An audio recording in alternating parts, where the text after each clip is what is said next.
Drama serial Duniyapur की आने वाली एपिसोड बहुत धमाकेदार होने वाली है क्योंकि नवाब ने एक बड़ी चालाकी दिखाते हुए जामर को इस्तेमाल करने का मंसूबा बनाया है ताकि नरूज को ख़त्म किया जा सके। जैसे ही जामर आना को ये इंकिशाफ करेगा कि उसकी वालदा के कत्ल के पीछे नरूज आदम का हाथ है, तो आना नरूज आदम को किसी भी सूरत जिंदा नहीं छोड़ेगी। नरूज आदम की मौत आना के हाथों मुकर्रर है, जिसके बाद आना और शामीर के दरमियान एक बड़ी जंग का आगाज हो जाएगा। तो अगर आपने अब तक हमारा चैनल सब्सक्राइब नहीं किया तो फौरन करें। आना के नरूज आदम को आज़ाद करने के बाद साफ जाहिर होता है कि शामेर अपनी चालें चल रहा है और सिर्फ आना को अपने मकसद के लिए इस्तेमाल कर रहा है। जब आना ने नरूज आदम को आज़ाद किया तो शामेर उसे अपने साथ लेकर रवाना हो जाता है। जैसे ही नरूज आदम आज़ाद होता है, पूरा दुनियापुर इसके डेरे पर पहुंच जाता है। दूसरी तरफ ज़मीर आना के पास पहुंचकर उसे कहता है कि उसने एक बहुत बड़ी गलती कर दी है। ज़मीर कहता है, तुमने नरूज आदम को आज़ाद करके दुनियापुर को इसके हाथों में दे दिया है और अब हमारे पास कुछ भी नहीं बचा। नरूज आदम के आज़ाद होने के बाद सब लोग उसके डेरे की तरफ जा रहे हैं और अब उसकी हुकूमत दोबारा शुरू हो जाएगी। इसके बाद ये दुनियापुर हमारे हाथों से निकल जाएगी। आना जवाबन कहती है, मुझे आपके किसी भी कसम के मशूरे की ज़रूरत नहीं है। मैं अच्छी तरह जानती हूँ कि मैंने क्या किया है। नवाब ये सब देखकर कहता है, मैंने पहले ही उस नासमुझ लड़की को खबरदार किया था कि अगर नरूज को आज़ाद करोगी तो दुनियापुर भी हमारे हाथ से निकल जाएगी, लेकिन उसने मेरी एक न सुनी। नवाब के इन अल्फाज को नज़रअंदाज करते हुए आना वहां से चली जाती है। तब नवाब साहिब अपनी नशिस्त से उठकर जामर की तरफ देखते हुए कहेंगे, तुम्हें मालूम है, दौर का एका दोबारा मेरे हाथ में आ गया है। नरूज आदम जाते जाते एक बड़ी चालाकी दिखा गया है, लेकिन जो निस इसने छीड़ी है वही निस अब सांप को भी मारेगी और उसके सपूले को भी। मेरे दिमाग में एक बहुत ही शानदार मंसूबा बन चुका है, लेकिन जामर तुम्हें मेरे साथ देना होगा।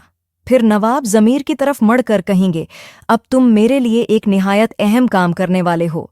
ज़मीर, तुम्हें आना के सामने गवाही देनी होगी कि तुम इस वक्त वहां मौजूद थे जब उसकी मां को कत्ल किया गया था, और तुम्हें ये कहना होगा कि नरूज आदम ने इसकी मां को मारा था।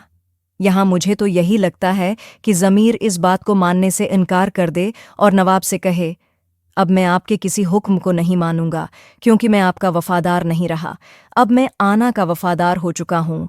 और अपनी गिन निकाल कर जैसे ही नवाब पर तान देगा, नवाब कहकहा लगाकर हंसने लगेगा और कहेगा, तुमने शायद बचपन में कुछ ही गोलियां खेली हैं ज़मीर, लेकिन नवाब कुछ ही गोलियां नहीं खेलता। मुझे लगता है कि इस मकाम पर नवाब ज़मीर को ये बताने वाला है कि उसकी कोई कीमती चीज़ या कोई अहम इंसान नवाब के कब्ज़े में है, और मुमकिन है कि नवाब जामर को धमकी दे कि अगर उसने साथ न दिया तो वो उसकी कीमती चीज़ या शख्स को नुकसान पहुंचा देगा। नवाब को पहले ही अंदाज़ा हो चुका था कि जामर किसी भी वक्त उसे धोखा दे सकता है, क्योंकि नरूज आदम के आदमियों ने जामर को यूं ही आज़ाद नहीं छोड़ा था। इसीलिए नवाब ने जामर की कमज़ोरी को भांप लिया और उसकी दुखती रग पर हाथ रख दिया। नवाब ने जामर को धमकाते हुए कहा, अगर तुमने जाकर आना को ये न बताया कि इसकी मां को नरूज ने मारा था तो तुम न सिर्फ अपनी जान से जाओगे बल्कि तुम्हारी सबसे प्यारी चीज़ भी दुनिया में नहीं रहेगी। इस धमकी के बाद जामर नवाब के सामने झुक जाता है और कहता है कि मैं वही करूंगा जो आप कहेंगे। दूसरी तरफ नरूज ने भी हालात को अपने काबू में करना शुरू कर दिया है। जब नरूज अपने सामने मीर हसन को देखता है तो हैरत से दंग रह जाता है। मीर हसन नरूज से कहता है, मैंने भी अपनी नौकरी छोड़ दी है और अब मैं सिर्फ शामीर के साथ दुनियापुर के मामलात पर काम करूंगा। अब नरूज मुकम्मल तौर पर कंट्रोल हासिल कर लेता है और अपनी मां से भी मुलाकात के लिए जाता है। मुलाकात के दौरान नरूज की मां उसे बताती है, तुम्हारा बेटा पूरी तरह नवाब की बेटी के चंगल में फंस चुका है। नरूज अपनी मां की बात सुनकर सख्त परेशान हो जाता है और कहता है, मुझे कुछ भी करके अपने बेटे को इस लड़की के चंगल से निकालना होगा, वरना हम किसी बड़ी मुसीबत में गिरफ्तार हो सकते हैं। नरूज अपनी मां को यकीन दिलाता है, आप फिक्र न करें, मैं शामेर को समझा दूंगा। दूसरी तरफ शामेर और आना एक दूसरे के साथ खुशगवार वक्त गुजार रहे हैं और ऐसा दिखाया जा रहा है जैसे दोनों एक दूसरे से बेहद मोहब्बत करते हैं। लेकिन मुझे अभी भी ऐसा लग रहा है कि दाल में कुछ काला ज़रूर है।